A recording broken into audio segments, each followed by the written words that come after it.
Alright mga katracker, meron kami ditong unit na tapos. Ito po ay fully reconditioned Fuso Canter narrow cab 14 feet closed van, corrugated, gawa po dito sa amin. Localized, fabricated dito sa amin mga katracker.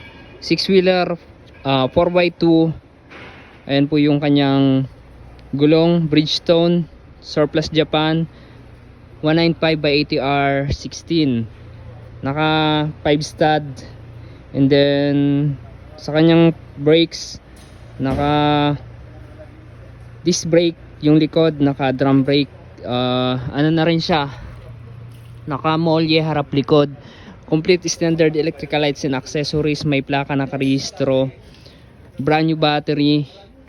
Ito yung loob, naka-upholstery yung mga upuan, naka floor matting na yan, and then converted yung kanyang dashboard, complete standard accessories po sa loob.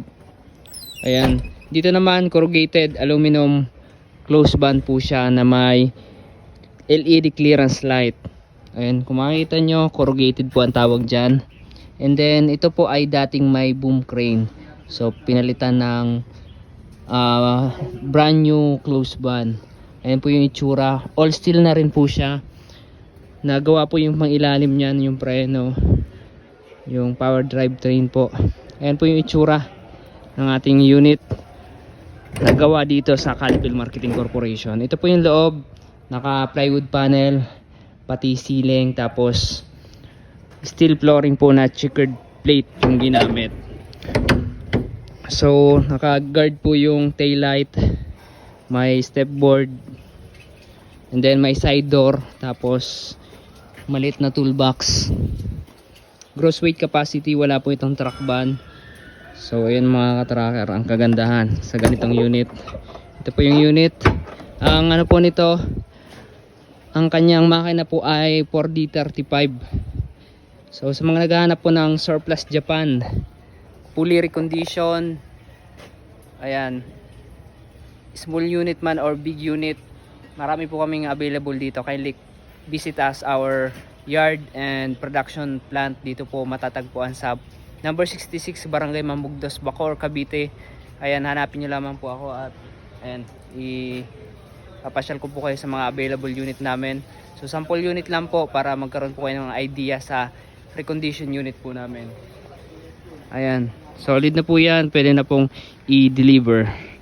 So mga katracker, ang ganitong unit ay nagre-range na po ito ng 880 to 920. So depende sa actual unit na mapipili nyo. Dito naman mga katracker, ang unit po namin ay lahat po yung available namin ay as is condition. Saka lang po natin ipaparikon, depende sa gusto nyong pagkakagawa. Inaabot po ng 3 weeks to 1 month yung pinakamatagal. Pero pag ganitong unit po na small unit, 3 weeks lang po yan, tapos na.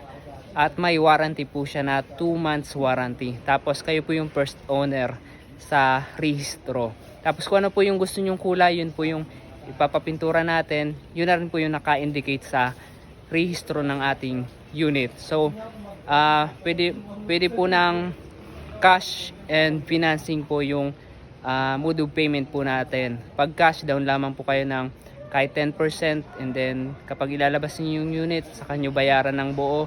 Sa pag financing naman po, wala po kaming in-house financing, pero meron kaming accredited financing company na pwede nyo pag-applyan para makakuha po kayo ng unit dito sa amin. Kailangan lang po ng 3 months latest bank statement, valid IDs, DTI business permit, saka yung fill out form na para sa application. Alright, sa mga hindi pa po nakaka-follow, mag-follow na po kayo sa ating bagong FB page, Tracker Moto PH. Maraming salamat, God bless, bye bye.